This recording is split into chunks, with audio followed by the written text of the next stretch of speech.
I'm Tammy. I'm an executive resilience coach. I am also the owner and founder of Executive Excel Inc. and the creator of the Excel Method. If you've ever asked yourself, I just need to manage my time better, then this content is for you today. Because the problem is not your calendar. The problem is your nervous system. In today's episode, I'm here to challenge why productivity hacks and time management programs, courses, whatever you want to call it, are not going to prevent you from being burned out. And what actually will prevent burnout?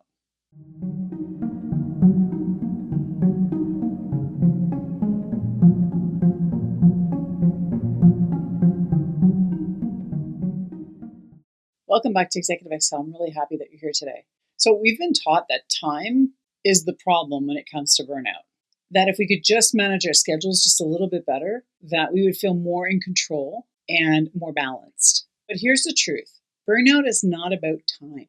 It's about your capacity or lack thereof. When your nervous system is overloaded, it is impossible for you to feel balanced in any way. No matter how well you plan, no matter how well you are at time management, when you're out of regulation, it is impossible for you to feel like you're making headway.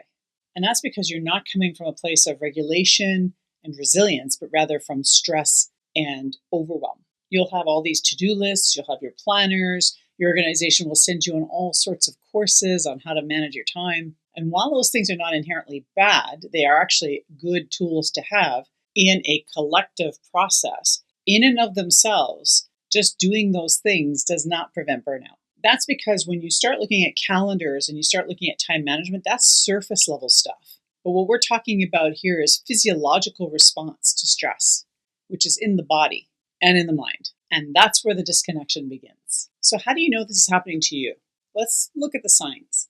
These are not just, I've had a long week moments. These are cumulative things that collect over time. Things that your nervous system would consider red flags. Let me know in the comments below if you have had any of these, and pay attention if any of these resonate with you. You come home at the end of the day completely wiped and you collapse. But even so, you're exhausted and you've just collapsed, you can't get to sleep at night. You're snappy, short, impatient, maybe even a bit of an absentee leader, even with the people you care about the most. You zone out in meetings not because you're bored, but because you are overloaded. You feel emotionally disconnected from your work, and you might also feel emotionally disconnected from the life you have at home. You get up every morning like you're on a treadmill, and you feel like you're just going through the motions. I felt this every single time I got up in the morning. I felt like, oh, here we go. We're on the treadmill again. Going to do this again. You are stuck in overthinking. You're questioning everything, waking up at 4 a.m. in panic because of some decision you made yesterday. You find it hard to make decisions. And you'll tell people, or maybe you won't tell people because you'll be afraid to, that you are feeling like an imposter in your own life. If this sounds familiar, you're not just overbooked, you're overextended. This is your body asking, flagging help. It's not just asking for a better schedule, it's asking for relief. So let's look at how this can impact you over the long term. The first thing is cognitive breakdown. Chronic stress alters brain chemistry. Research in the Biological Psychology magazine shows that prolonged exposure to cortisol exposure impairs your prefrontal cortex. That's the hub of the brain that helps you with decision making.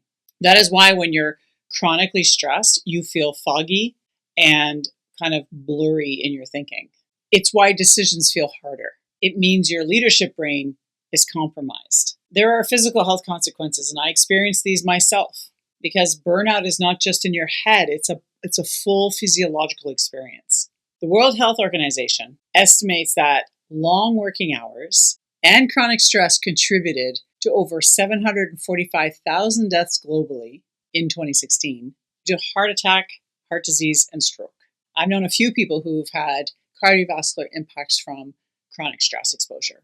It's a real thing, and it can literally kill you. The third thing that can happen is your nervous system can be affected as well. It becomes less and less capable of recovering from the stress impacts. So you get stuck in this loop of on, off, on, off, on, off.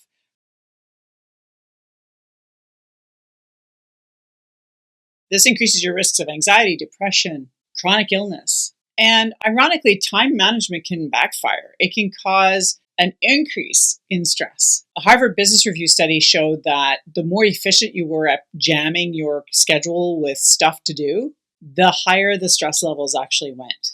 But again, you're still functioning, but your capability doesn't go up any further. So what actually helps you? This is where the real shift can really begin. What actually helps you is not a new productivity course. It's not a time management hack or app. It plain and simply is nervous system regulation. It's an executive function reset. It's embodied presence. By the way, all things that I do in my Excel Method program.